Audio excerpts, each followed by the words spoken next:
찬양만큼이나 주님이 우리를 붙들어 주실 줄 믿습니다. 그리고 다시 세워주실 줄 믿습니다. 오늘 예배의 자리에 나오신 성도 여러분들을 하나님이 사랑하여 주시는 줄 믿고 주님의 말씀 안에서 사랑 안에서 살아갈 힘과 용기를 얻게 되시기를 축복합니다. 우리들이 버스를 타든 택시를 타든 자가용을 타든 자동차를 타는 사람들이 한결같이 경험하는 기분 좋을 때가 있습니다. 가는 족족 신호등이 파란불로 바뀔 때, 그래서 청북교에 올 거 20분 올 거 15분 만에 오고 10분 올 거 5분 만에 오면 기분이 좋습니까? 안 좋습니까? 기분이 참 좋습니다. 그런데 우리들이 차를 탈 때만이 아니라 사는 동안 이와 같기를 소망하지요. 우리가 뻥 뚫린 대로를 막힘없이 달려가는 그런 형통과 순적함을 여기 모두가 바라며 소망하며 살아갑니다. 하지만 인생이 꼭 그와 같을 수만은 없다는 것도 우리들이 참 잘 알고 있습니다. 잘 풀리고 순조로울 때가 있는가 하면 때로는 그렇지 않아 마음이 어려울 때도 있음을 우리는 경험하며 살아갑니다. 하나님께 택함을 받았던 민족 이스라엘이 가나안에 정착하여 사는 동안의 삶도 그와 같았습니다. 하나님께서 모세를 통해서 조상들에게 주리라 약속하셨던 이 젖과 꿀이 흐르는 땅 가나안, 그 땅을 이스라엘이 취하여 정착하게 되었을 때 그들의 삶이 그래서 더 형통하기만 했던가, 풍요와 번영 속의 안정과 기쁨과 성공만을 누리며 살았던가 하면 아니라는 겁니다. 땅은 넓었지만 비가 잘 내리지 않았던 이 지역적인 특성 때문에 이스라엘은 가나안 땅의 기근과 가뭄에 신음해야 했습니다. 외적으로는 동서남북 사방으로 둘러쳐 있는 이방 민족들의 예기치 않았던 침략에 불안함과 두려움을 경험하기도 했고요. 그리고 내적으로는 이미 가나안 땅에 살고 있던 이 원주민들의 문화에 그들이 동화되면서 신앙적으로도 실패한 삶을 살아가곤 했습니다. 하지만 본문에 보니까 이스라엘이 삶 속에서 어려움을 만났더라도 용기 내어 돌파했음을 봅니다. 두렵고 떨리는 상황을 만났을지라도 희망을 잃지 않음을 봅니다. 이스라엘이 잠시 어그러진 길을 걸었더라도 다시 올바른 길로 돌아와 회복을 경험함을 봅니다. 이스라엘이 그런 상황들 속에서도 신앙의 방향을 잃지 않고 일상 중에 만나는 그런 문제와 상황들을 극복하며 살아갈 수 있었던 이유가 무엇이었을까? 본문 안에서 우리가 두 가지로 생각해 봅니다. 첫째는 말씀하시는 하나님이 그들 곁에 계셨기 때문입니다. 사무엘이 선지자이며 사사로서 이스라엘을 돌보는 동안에 하나님은 그를 통해 이스라엘에게 자기의 말씀을 들려주셨습니다. 당시에 이스라엘은 하나님 보시기에 잘못된 길을 걸어가고 있었습니다. 하나님을 섬깁니다, 하나님을 예배합니다 하면서도 풍요로운 삶을 가져다 준다는 그 이방의 우상들을 같이 섬기고 있었습니다.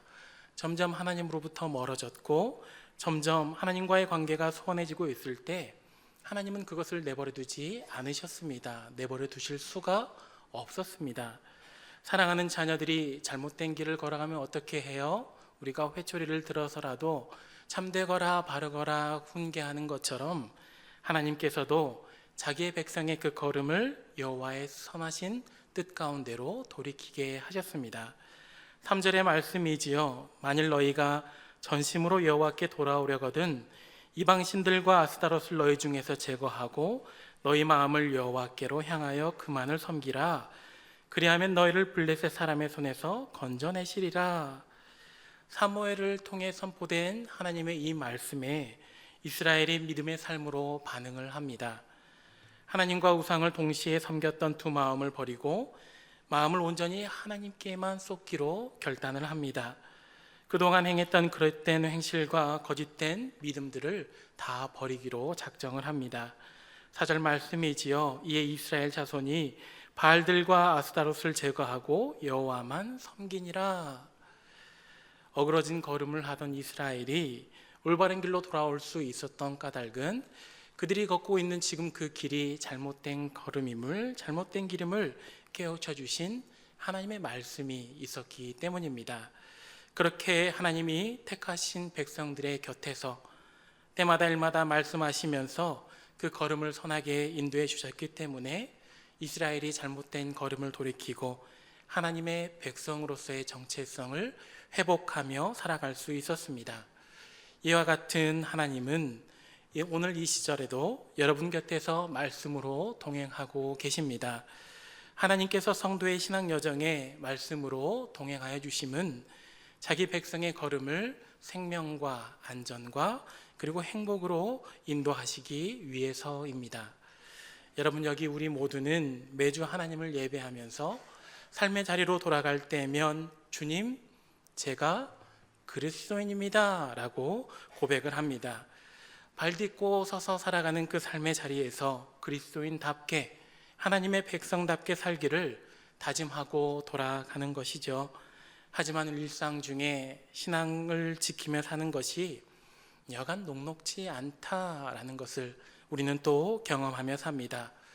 생업의 분주함을 이유로 하나님과 교통하는 일에 소원해지기도 하고요. 그리고 때로는 죄의 여러 모양들과 적당히 타협하며 살아가곤 합니다. 그러다 보니까 우리들이 하나님의 자녀다움을 잃어버릴 때가 한두 번이 아니지요. 참 감사한 것은 주님께서 이러한 우리를 그대로 내버려 두지 않으신다라는 겁니다. 잠시 믿음의 길을 이탈한 주의 자녀들 곁에서 하나님은 생명의 말씀을 들려주시면서 우리들이 그 걸음을 돌이킬 수 있도록 도와주십니다. 잠되거라, 그리고 회개하거라, 이렇게 살거라, 저런 모양은 버리거라. 성경을 통해 들려주시는 하나님의 말씀은 오늘 우리들의 행동을 제한하거나 또 우리들에게서 자유를 빼앗으시려고 하는 것이 아니지요. 오히려 우리에게 참 자유를 주시기 위함이고 진정한 행복으로 우리를 이끌어 주시려는 것입니다. 첫사람 아담 때부터 오늘에 이르기까지 하나님은 인생들 곁에서 말씀하시는 분으로 존재하셨습니다. 하나님께서 주신 자유의지로 이 죄를 범하여 살아가고 있는 인생들에게 하나님은 그분의 형상을 회복하라고 또 하나님과 친밀한 관계 안에 놓여 살아가라고 말씀해 오셨습니다. 때문에 오늘 우리가 말씀을 들을 때에 하나님 닮기를 또 하나님의 형상 회복하기를 사모해야 합니다. 하나님을 닮음은 우리의 정체가 누구이기 때문에 그렇습니까? 오늘 우리가 그분을 누구라고 부르기 때문에 그렇습니까? 하늘에 계신 우리 아버지. 저의 이야기를 잠시 들려드립니다. 저는 쌍둥이입니다.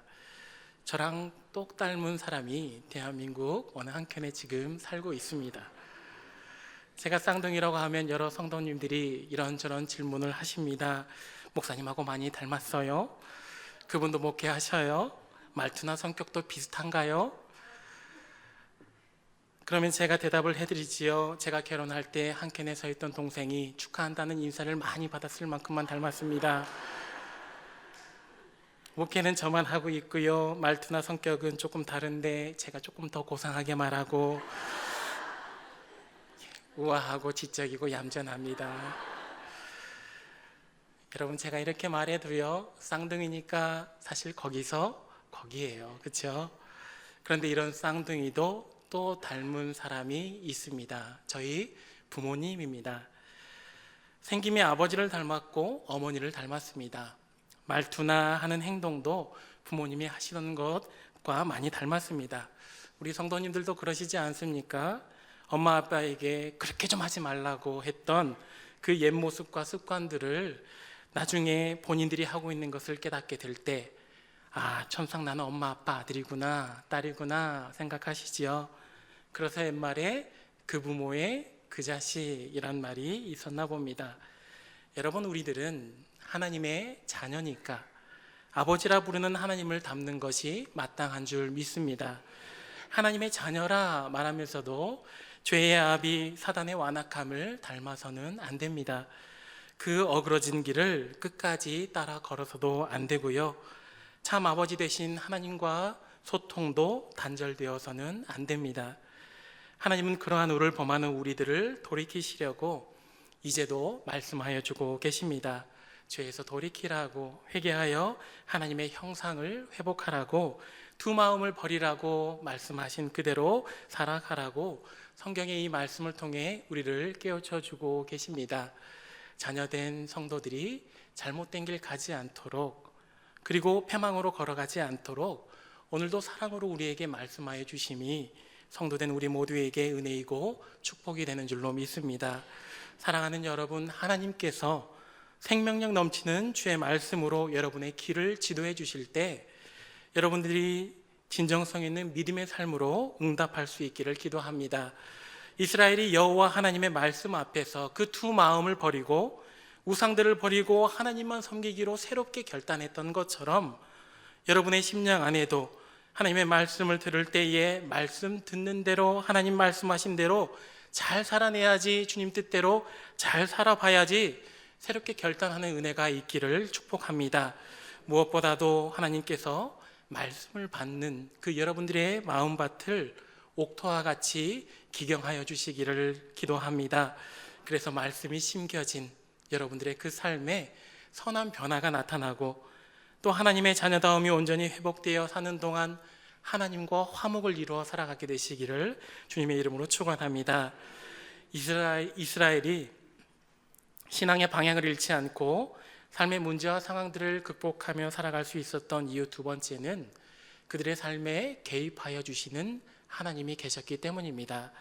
이스라엘이 미스바에 모였습니다. 금식하며 회개하고 있을 때에 블레셋이 침략했습니다. 당시에 블레셋의 이 침략은 이스라엘이 누리던 그 일상의 무탈함을 송두리째 깨어버리는 것이었지요. 이스라엘에게 있던 오늘의 평화, 그 평안이 하루아침에 두려움과 걱정으로 바뀌어버리게 되었습니다. 블레셋이 쳐들어온다 하는 이 말에 두려워 떨던 이스라엘이 사무엘 선지자를 찾아갔습니다. 그리고 기도를 요청하지요. 주 우리 하나님이 우리를 블레셋 사람의 손에서 건져내 주시도록 쉬지 말고 기도하여 주시기를 바랍니다. 이스라엘이 사무엘 선지자에게 간청했을 때 사무엘이 제단을 쌓고 하나님께 부르짖음으로 기도합니다. 여호와 하나님의 도우심을 간곡히 구했습니다. 그 결과가 어땠던가요? 성경은 하나님께서 응답하셨다고 말씀해 줍니다. 하나님께서 이스라엘의 역사에 친히 개입하셨다, 그 장면을 우리가 10절 이하의 말씀을 통해 발견할 수 있습니다. 블레셋 사람이 이스라엘과 싸우려고 가까이 오매 그날에 여호와께서 블레셋 사람에게 큰 우레를 발하여 그들을 어지럽게 하시니 그들이 이스라엘 앞에 패한지라. 여호와의 손이 사무엘이 사는 날 동안에 블레셋 사람을 막으심에 성읍이 회복되고 평화가 있었더라.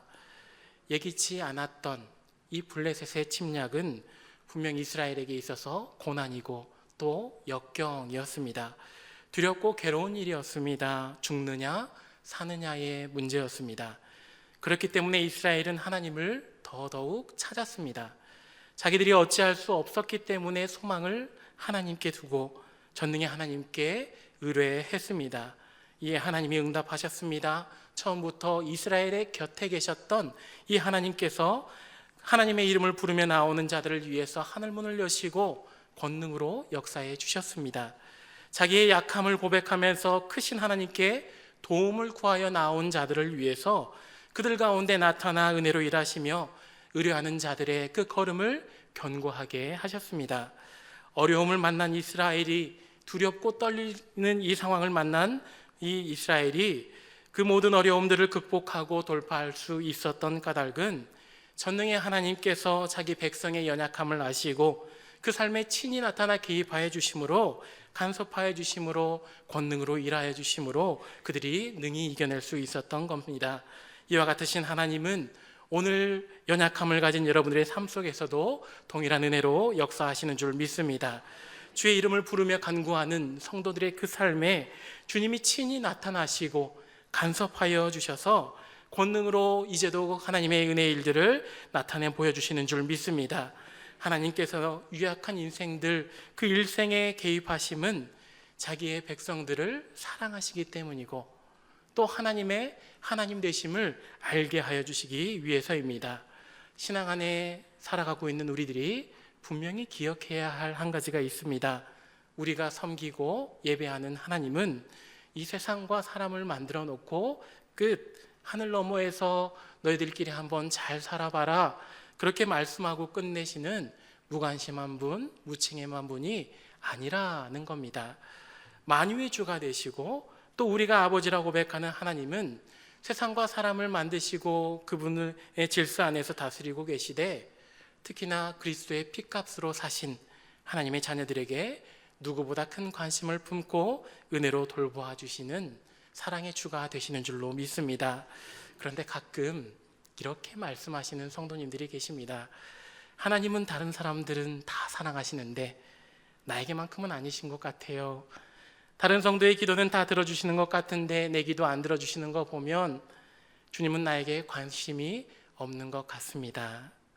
고난과 아픔과 상처와 실패를 경험한 성도님이 자기의 기도에 침묵하신 하나님께 대한 서운함에 그렇게 이야기하실 때가 종종 있음을 봅니다. 정말로 하나님이 그에게 관심이 없으셔서 기도에 침묵하셨을까요? 정말로 하나님이 그 성도만큼은 사랑의 대상에서 제외하셨기 때문에 기도에 응답하지 않으신 걸까요? 아니요, 그렇지 않습니다. 만일 여러분 가운데 그런 생각에 사로잡히신다면 살아온 세월, 지나온 그 걸음을 믿음의 시각으로 다시 한번 돌아보시라고 말씀드리고 싶습니다. 정말로 하나님께서 베푸신 은혜와 또 공급하여 주신 은총이 사는 동안 한 번도 없었던가? 그러면 십자가로 여러분을 구원하여 하나님의 자녀 삼아주신 그 은혜는 무엇이며, 기쁨과 감사의 제목을 더하여 우리로 웃게 하셨던 그 은혜는 무엇이고, 또 인생 중에 만났던 수많은 풍파들, 그것을 극복하신 은혜는 무엇이며, 그동안의 아픔을 싸매어 주셨던 은혜와 그 가운데에서 돕는 손길들을 곁에 붙여주셨던 그 은혜는 무엇이고, 또 우리들의 삶이 깨어졌을 때, 삶이 무너졌을 때 다시 세워주심으로 우리를 일으켜주셨던 하나님의 은혜는 무엇이던가요? 그 은혜를 입으며 지금까지 살아오신 여러분들이지 않습니까? 그 은혜 속에 살아갈 여러분들이지 않습니까? 제가 주님의 종이 된 이야기를 잠시 들려드리려고 합니다. 언젠가 금요 기도회 때 함께 나누었던 이야기이기도 합니다. 제가 목회자의 길을 걸어가게 된 것은 저희 어머니의 서원이 있었기 때문입니다. 기억에도 없던 시절, 그러니까 제가 태어난 지 몇 개월이 채 되지 않았던 갓난 아기일 때 저는 심장이 약해서 죽을 뻔했다고 합니다. 어머니는 병원으로부터 살기 힘들 것 같으니 데리고 돌아가라 하는 이야기를 들었고, 그래서 하는 수 없이 축 처졌던 아기였던 저를 안고 다시 집으로 돌아왔다고 합니다. 제가 지금 두 아이를 키우는 부모가 되어 보니까요, 그때 부모님의 마음이 참으로 괴로우셨겠구나, 그 마음을 헤아리게 됩니다.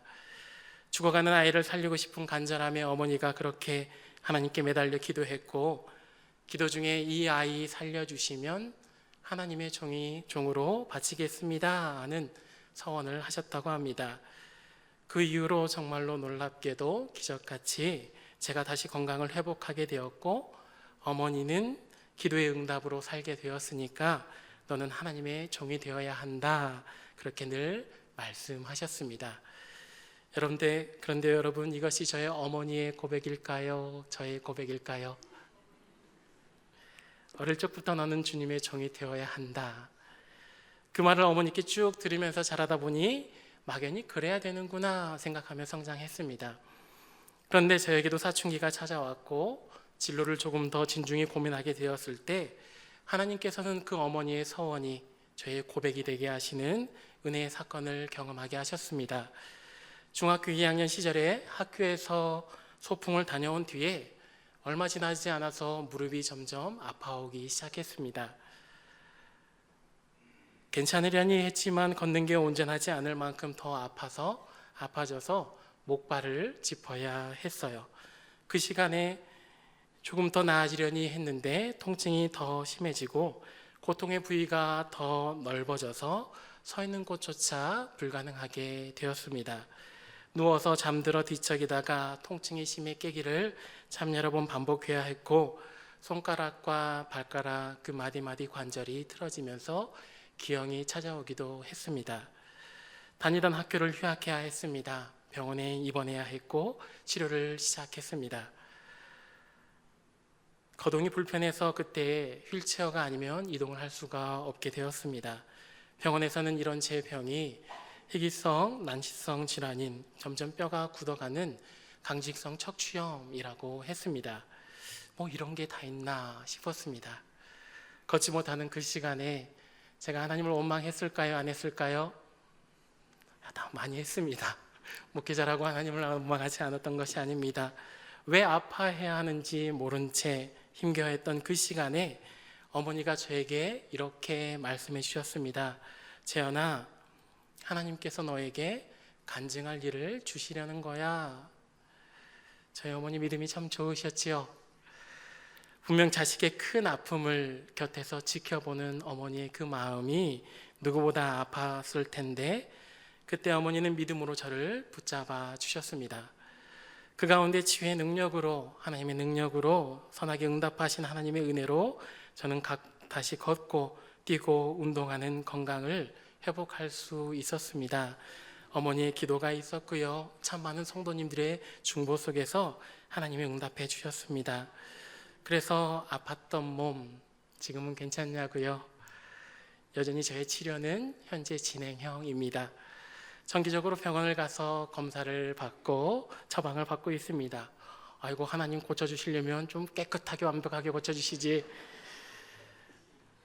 그래도 믿음으로 살다 보니까요, 이 일 동안 하나님께서 저의 다시 세움을 기억하게 하시는 그 남겨두신 은혜라고 고백하게 됩니다.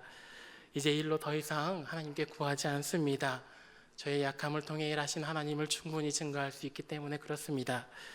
그 시절에 병상에 홀로 남아있는 듯한 시간을 보낼 때 하나님께서 제 마음에 깊은 감동을 주셨고 하나님이 나와 함께 하신다 하는 그 임마누엘의 강력한 확신을 주셨습니다.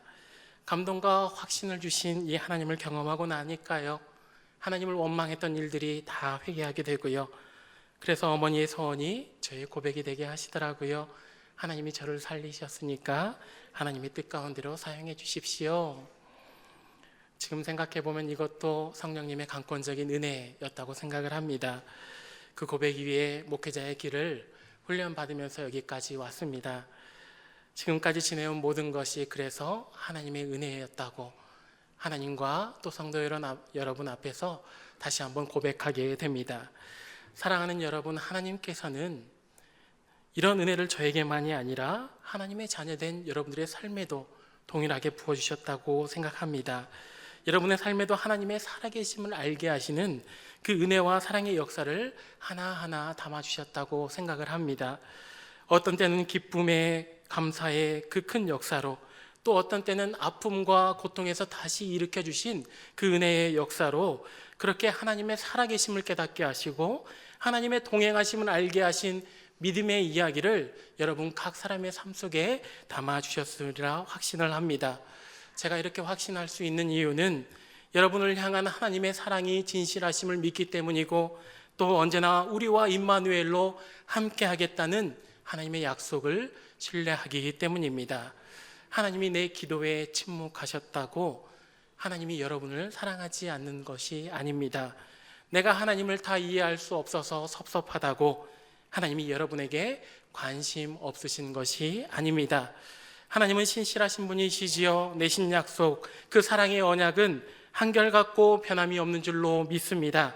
어제나 오늘이나 이제나 내일이나 포기하지 않는 그 사랑으로 여러분을 붙들고 계시는 줄로 믿습니다.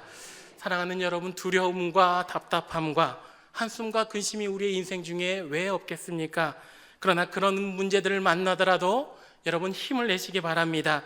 지금까지 여러분의 일생에 나타나 도와주셨던 그 은혜로 함께 하신 하나님께서 이제도 여러분 곁에 함께하고 계십니다. 내가 어찌 할 수 없어서 답답하십니까? 이스라엘이 그랬던 것처럼 소망을 하나님께 두고 더더욱 하나님 앞에 엎드려 기도하십시오. 하나님께서 자녀된 여러분들의 신음과 간구와 기도를 들어주시는 줄로 믿습니다. 내가 믿고 또 의지함은 내 모든 형편 아시는 주님 늘 보호해 주실 것을 나는 확실히 아네. 이 믿음으로 굳게 서서 삶의 문제를 하나님께 내어 맡기고 도우심을 구하십시오. 모든 답을 아시고 모든 일을 하실 수 있는 전능의 하나님이 여러분의 삶에 또 한 번 나타나 도와주실 것입니다.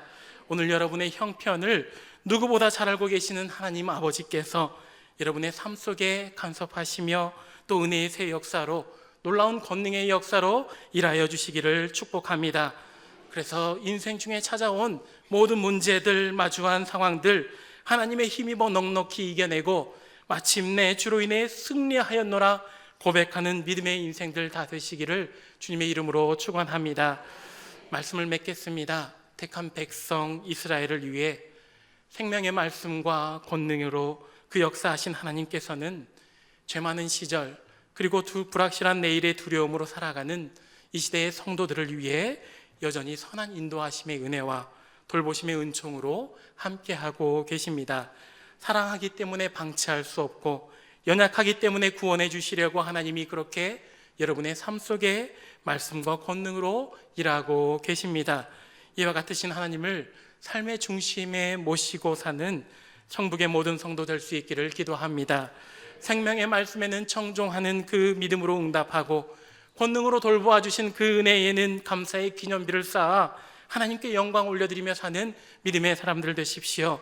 마지막으로 여러분 각 사람이 나의 구주, 나의 하나님이란 신앙 고백으로 견고히 서시기를 기도합니다. 내 부모의 하나님, 내 배우자의 하나님, 믿음 좋은 어떤 목사님이나 성도의 하나님을 예배하고 경배하는 것이 아닙니다. 여러분 각 사람에게 나타나셔서 이제도 생명의 말씀으로 길을 지도하시고 하나님의 은혜로 도움이 되셨던 나의 하나님, 나의 참 구주, 나의 아버지를 예배하고 경배해야 합니다.